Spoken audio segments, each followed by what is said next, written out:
Good morning to all the students of class 12th political science.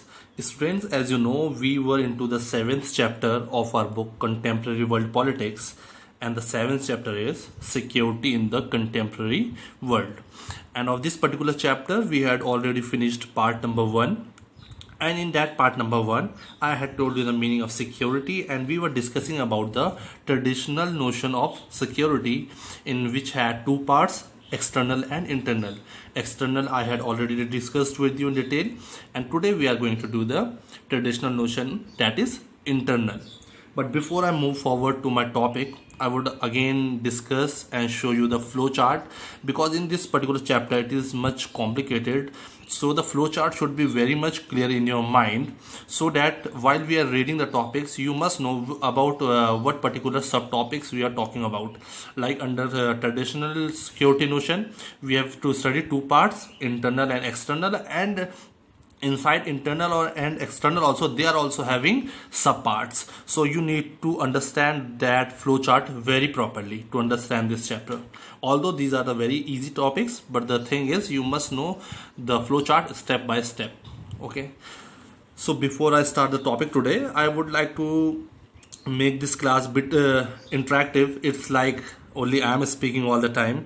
we are not getting the opportunity to be in the school and discuss the topic face to face. But still, after going through your homework and your response of your assignments, I have read your answers also. So many of the students are very much regular to the assignments, and there are 19 students in your class currently. And like Anjali, first of all, I would like to take each and everyone's name today, as I have seen your assignments. Only hardly few assignments Anjali has shown. I don't remember much of her assignments. Ayushi also, I don't remember so much of assignments or the response from her side. Dawa, yes, she has started submitting some assignments on time, but once I read those answers, those are just the copy and paste from your help books. And also you should be writing it more neatly and making it a bit clear. And Deepika, I think Deepika has submitted some good assignments. Same with Diksha, I don't remember. Drishti also. These two, all Deepika, Drishti and Diksha, all three of them had started submitting the assignments after, I think, first and second chapter. They were not very much regular in the beginning. Gurvinder, according to the other boys, he has been a bit regular in submitting his assignments. But while I'm reading his answers, it's just I have to do the assignments which sir has given, so I will get this attendance for the particular day for the submission of the homework. That's it. I don't think you are reading the notes, you are not reading the chapters. Please go through the chapters properly, read your NCERT books. Lot of questions are there in your NCERT books. I cannot write each and every note in detail in my notebook for you. I have written all the important points which are very much relevant to the topic, but still you need to read all the chapters properly. There are a lot of examples to make you understand the particular topics. Jayashri, a studious girl, I think. She has been very much regular to this towards all the assignments till now. And Khushi, in I think chapter 3 or 4, she came in, she submitted some of her assignments, and again she has disappeared. I don't know where she has gone. She is not responding to the group, this WhatsApp group also. Lakshmi has a good handwriting, and I think she is submitting her assignments. Mansi again disappeared, living in the other world, I think. Nikita has been very good with all the assignments till now. She has done nicely. Again Pallavi, I had talked with Pallavi also, but still there are not good responses from Pallavi as well, as in relation to the submission of the assignment. I am just talking about the submission of the assignments. Currently I don't know that you are studying at your home or not. This is class 12th, and so 3 or 4 months are already over. You will not be getting so much of time to study. Don't think that school will reopen, then we will start studying, then we'll start reading the chapters, or teachers will do these chapters again. Yes, we will revise them as it will be possible, but currently you need to focus on them and you need to read yourself. If you have any problems, there is our class WhatsApp group also. You can mail also on the Ursel software, but it would be better if you in the class WhatsApp group, if you ask me the queries which you have. Then Preeti has started submitting. Prerna has been very good towards the submission of the homework, but all the hard work which she puts in, she was unable to upload the pictures properly. She was uploading her homework, only one picture used to be seen. Then I think she got the right way to do it. She followed the procedure properly now, and she's submitting the assignments now. Saloni wants to just finish up the work. Handwriting is poor when she's writing. Her handwriting is not poor, she doesn't want to write it neat and clean. I don't know why. I'd already in the WhatsApp group also, I had written some notes for few of the students. Particularly this student Siddhant Kirsali, I don't know, I haven't seen any assignment from him, no response in the WhatsApp group. I want to eagerly meet this boy, maybe after the school reopens, or if I will get the opportunity, if his house is nearby to my house, I shall like to meet his parents also. He's not responding at all to my subject, political science. I don't know about the other subjects, but this Siddhant Kirsali. Other Siddharth Dabola. Okay, he has been submitting some of the assignments, but Siddharth, you need to make the assignments a bit clear and tidy, and you should have a proper fair notebook for your political science. Also keep maintaining your notes. Sometimes you are submitting your assignments on time, then for one chapter or 2-3 parts of a particular chapter you are absent, then again you are coming in. This is class 12 and you need to be very much serious towards your studies. Do not wait for the school to reopen. Utilize your time which you have today. If you have any queries, you can WhatsApp on the WhatsApp class group. I shall solve all your queries. Again, another partner of Siddhant Kirsali, Sujal Rawat. I also would like to meet this boy also. I don't know why they are not responding to these chapters, to the assignments, even to the WhatsApp group which we have formed for the class. They are always absent. They have nothing to respond about. So these are the 90 students, I think, of your class, and few of them are very good with the assignments. But here I would like to focus and tell you that you need to read your NCERT chapters in detail and properly. You have any queries, any questions, I am always there for you. You can text on the WhatsApp group, but timing should be around 9 to 2 or 1 o'clock in the morning. So this was the report or the observation which I saw for the last 2 months. So now you need to put up your more efforts, as we are putting efforts for you, so you need to put up the efforts. Okay, so now today I shall start my topic now. So today's topic is traditional security or traditional notion internal.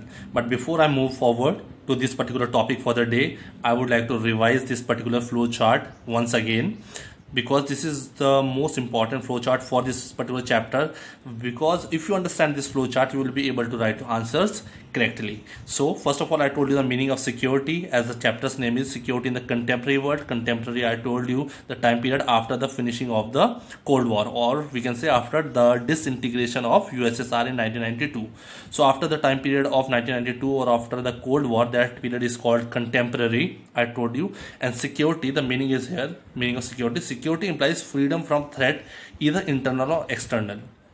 When we have the freedom from any type of threat or danger in our life, from external or internal, are in terms of a country. If we are living in a particular country, some threats we are from the outside world or from the neighboring countries, that is the military attack, and some problems are internal within the country. Maybe it may be related to religion, caste, or maybe different groups, and these are some of the internal problems. Okay, so then I told you the kinds of security. So in this chapter we shall be reading the kinds of security.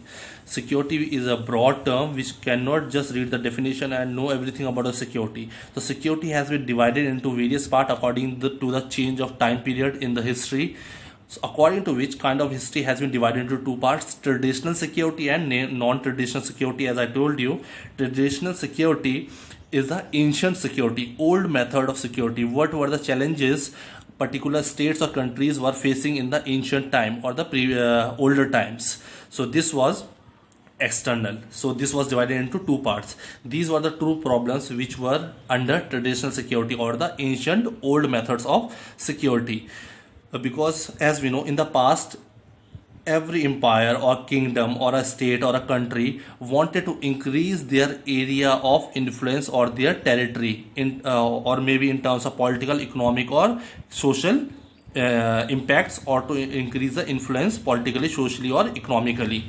For this, they always attacked on each other to increase their area of influence in terms of economy, military, or we can also against social or cultural. So for that, they always attacked on each other. So we can say under external, we read that most of the danger to a particular country was from the military threat. So under traditional security, we shall be studying external and internal. External we had already done in the last part, number 1. In that we studied a country has the most threat from a military attack from the other country. Once a military attacks a particular country, then the government of that country has 3 choices. I told you, choices against the threat. When they have a threat of a military attack, to surrender, to prevent, to defend. These were the 3 choices a government has. Then I told you balance of power. Then we studied in detail about the alliance building. So these were the points and the sub points which were coming under external security, or we can say traditional notion external. And today we are going to study traditional notion internal. So under internal we shall be mostly focusing on communal rights which are within the country. What are the problems? These are the problems which a country is facing from outside its border. Okay, it is protecting its border to cope up with these problems. Okay, so what were the internal problems? Communal rights.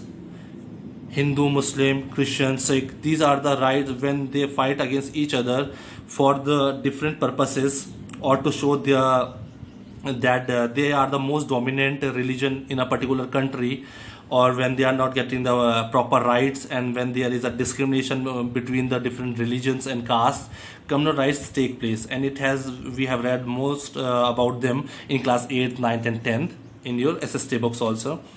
Then ethnic conflicts are the, we can say, differences between minorities and majority. Population living in minorities with less number, and the population or the original inhabitants of a particular place. Like we read the example of Sri Lanka, there were Sinhalas who were the original settlers of Sri Lanka, and the Indian Tamils who had settled there. So there was a lot of discrimination that Indian Tamils faced there, economically, politically, socially, culturally. They were suppressed by the Sinhalas, or the people of the original settlers of Sri Lanka. So this was an ethnic conflict. Separatist movements are like after the independence in India also, we read about Jammu Kashmir, or we read about other states also in northeast which want to separate themselves and make them a different country. They want to detach themselves from a particular country and be independent.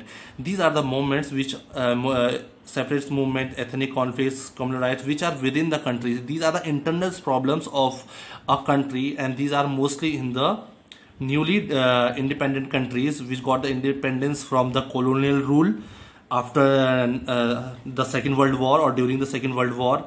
These have been the problems mostly in those countries. So we will be studying that traditional security is not only related to the military attacks from outside a country. We also have to focus on the internal problems of a country, because if we are not strong enough from inside, how can we cope up with the problems which are coming up to our country from outside? Because if there is no unity within the country, no brotherhood in terms of economic, religion, caste, how we will be able to face the military attacks from the other neighboring countries? So traditional security manages both external and internal notion of security. So I shall be moving on with this particular topic in detail now. So the topic traditional notion internal. We are talking about external, we had already covered. We will be doing internal. What are the problems? So I will also be giving you the short notes of this particular topic, but I want to read this particular topic. It's very interesting if you will concentrate on it. See, it's written by now. After reading the external traditional notion, we had read about military attack, external, we are doing now internal. So by now you will have asked yourself, does security depend on, doesn't security depend on internal peace and order? It means internal problems are also equally important as external problems, as we read about the military attacks. So there should be internal peace and order in order to have a balance in the country. How can a society be secure if there is violence? They are saying if there is no how can a society be secure? How can we feel secure and safe in a particular country when there is a violence and threat of violence inside a border? We are talking about outside the border. Outside the border we have studied under external, but of internal, inside a country, how can we feel secure and safe if there is lot of violence and threat of violence inside the borders because of, as I told, communal threats, or we can say regional problems or separatist movements. Such were the problems within the border. How can we feel secure? And how can it prepare to face violence from outside its border? How can we as a country face the violence from or the military attack from outside, since we are not safe and secure from inside, if it is not secure inside its border? So these are the questions put up to you, that if we are not safe and secure within the boundaries of our nation, there are a lot of violence and problems going within the countries, between the people, there are a lot of conflicts amongst different things. So how can we attack or face the other neighboring countries who are attacking us? So it is very important for us to be stronger within and show the unity and brotherhood and show the cooperation towards each other as a country like so having so much of diversity. Since there is no cooperation, it would be very difficult for a country like India also to face the outside world, to face the outside military attacks. Traditional security must also therefore concern itself with internal. So they are saying traditional security, which was a broad term, it should once it had external, we studied about external sources, it should also include internal security. This is very important because since we internally, if we are not strong, we will not be able to face the outside world. So it is saying that traditional security should also include internal security within it. The reason it is not given so much importance is that after the Second World War, it seems that for the most powerful countries on earth, internal security was no more or less assured. They are saying after the Second World War, for the most of the countries or mostly the powerful countries, their internal security was no more or less assured. They were not thinking about the internal security. They were more worried about the outside power, because after the Second World War, Cold War was going on. In Cold War, there was two superpowers, US and USSR, which had made different alliances, Eastern Alliance and Western Alliance. Western Alliance was run by US and Eastern Alliance was run by USSR. So at that time, and most of the countries there had joined them as allies. So all of them were mostly focused about the external military attacks. No one was focusing on the internal security. We said earlier that it is important to pay attention to the context and situations. While internal security was certainly a part of concerns of government historically. If historically we talk about in the past, in the ancient time, this internal security has always been the area of concern for all the governments. But after the Second World War, there was a change in this particular situation where all the countries were more focused on the external military attacks, as the allies of US and USSR all were always focused on the military attacks from their neighboring countries. We were like security. So, after the Second World War, there was a context and situation in which internal security did not seem to matter as much as it had in the past. Now the internal security was not as important as it was in the past after the Second World War, when there was a period or era of Cold War. After 1994, the US After 1994, the US and the Soviet Union appeared to be united and could expect peace within their border. Now after 1994, when there was a period of Cold War, here US as a Western Alliance and Soviet Union as an Eastern Alliance. They were having the different ideologies. They were very much secure and safe. If we talk about internal, they thought there was a lot of peace and development within their borders, but they were more about worried about the outside world.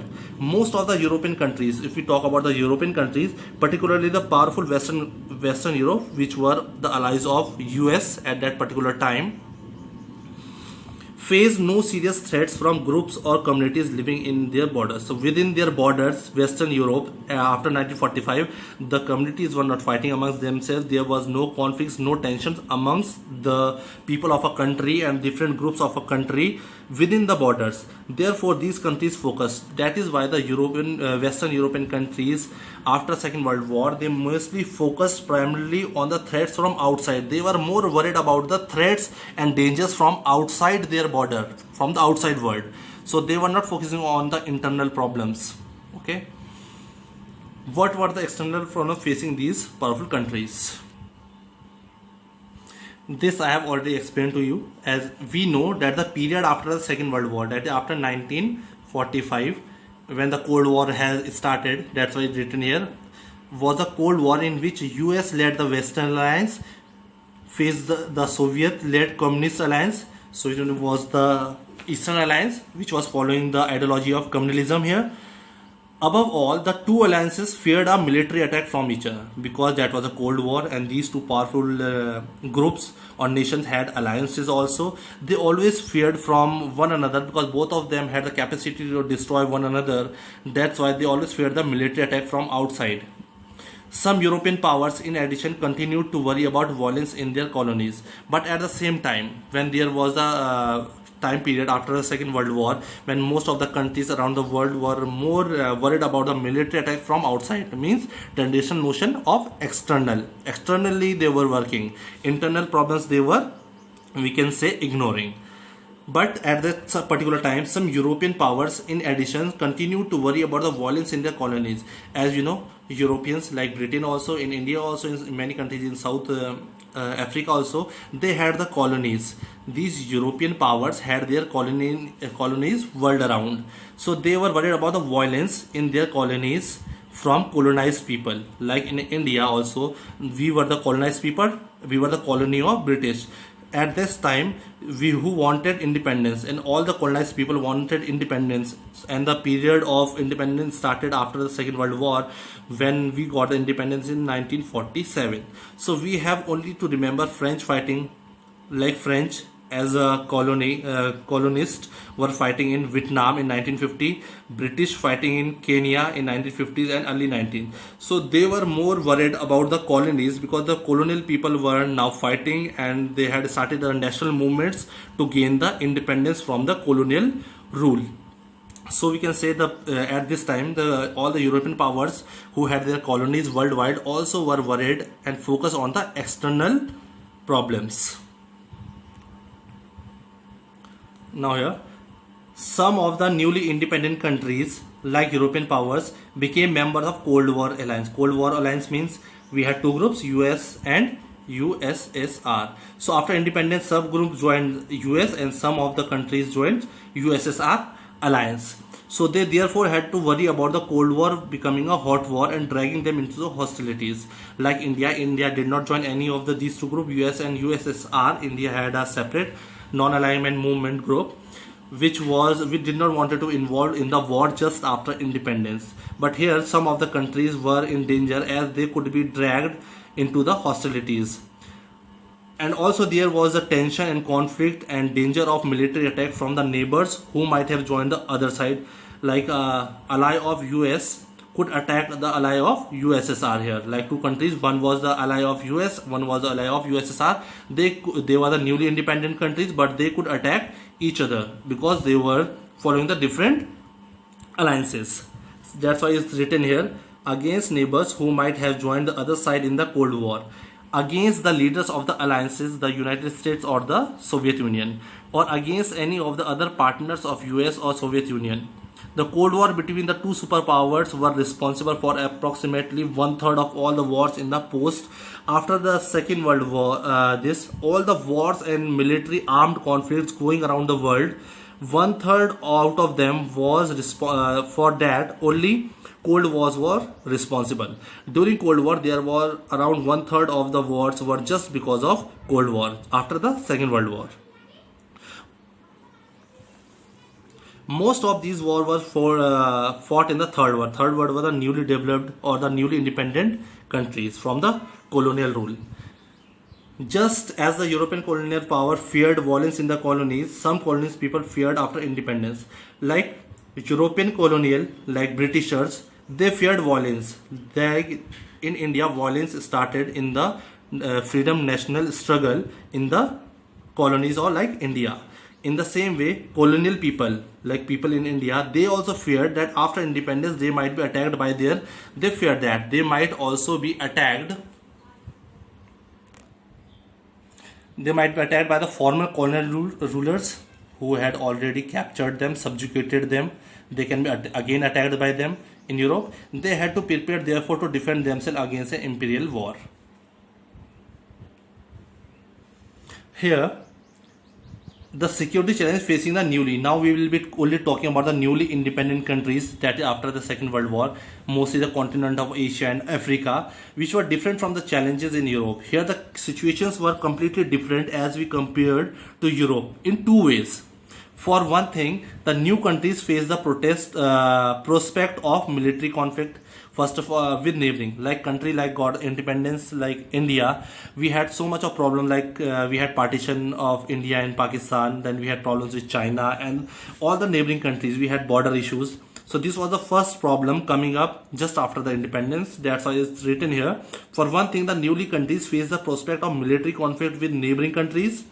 For another, they had to worry about the internal military conflict. Internal military conflicts are, as I told you in the chart, about the communal rights, which were related to the religion based rights, and ethnic conflicts based on minority and majority, and separatist movements. These were the internal military conflicts, we can say. These are the problems on newly independent country like India and many countries around the world after the Second World War. These countries faced threat not only from the outside their borders, so countries just got the independence, they're facing the threat from the outside border also, and mostly from their neighbors, but also from within. So India was facing, like country like India was also facing the boundary issues and the issues related to religion from outside also, and from inside also. There was so much of diversity, different type of people, different languages, different professions, so they had all to be settled down. So India was facing two type of threats, external also and internal also after independence. Many newly independent countries came to fear their neighbors even more than. So now at this particular time, these newly independent countries started fearing more than US and Soviet Union. They were not afraid of US and Soviet Union attack from the outside, but they were more worried about the neighboring countries, because at this particular moment, most of the newly independent decolonized countries were fighting amongst themselves. They wanted to increase the area of their territory, and they had different economic, political and social issues of conflicts and tension amongst themselves. Even today they are still prevailing around the world. They quarreled over borders and territories. Most of the quarrels and discussions and conflicts and tensions were related to border and territories or control of people and population, because population of different religion, caste, languages, so much of confusion was there. So these were the areas of tensions for those countries, and also they had the tension from outside world of military attack from their neighboring countries. As I told you, internally the new states worried about threats from separatist movement. These are the separatist movements where people of a particular community or group want a separate nation for themselves, and they start a movement or revolution for the separate country. So this is also the problem for the newly countries who got the independence after the colonial rule, which wanted to form the independent countries. Sometimes the external and internal threats merge. Sometimes newly countries were facing the both internal and external traditional notion, we can say, of security altogether. A neighbor might help or instigate an internal separatist movement leading to tension between the two neighboring countries. This was the case like India is still having the tensions and conflicts with Pakistan, China. Currently also we are seeing in the news we are having so much of boundary issues with China. Internal war now make up more than. So talking about that, we were mostly focusing about, if you are talking about the traditional notion of security, we were saying that it was only from the outside our border, from that's a military attack from the other country. But here, after reading so many examples, we are trying to prove here that internal problems are so much important, and it is very important for a country to be stable and unite and show the integrity altogether to face the outside world. If we are weaker from inside, we will not be able to fight with the outside world. So here, internal war now make up more than 95% of all armed conflicts fought anywhere in the world. Around now, till now, 95% of the armed conflicts and tension and wars have been internally. Between 1946 and 1991, there was 12-fold rise in the number of civil wars. Civil wars are the wars within the country for the different purposes. After the Second World War till 1991, it has increased to 12 times. The greater jump in 200 years. So the new state, external wars and neighbors and internal war pose a. So we can say external wars with neighbors along with internal wars, both external war with the neighbors, that is the military attack from outside, along with it internal wars also pose a serious challenge to the security of any country or state. So here we are trying to understand that along with the external security, internal security is also very important for a country. This is the end of this particular topic. Next topic we shall be reading about traditional security and cooperation. Thank you so much.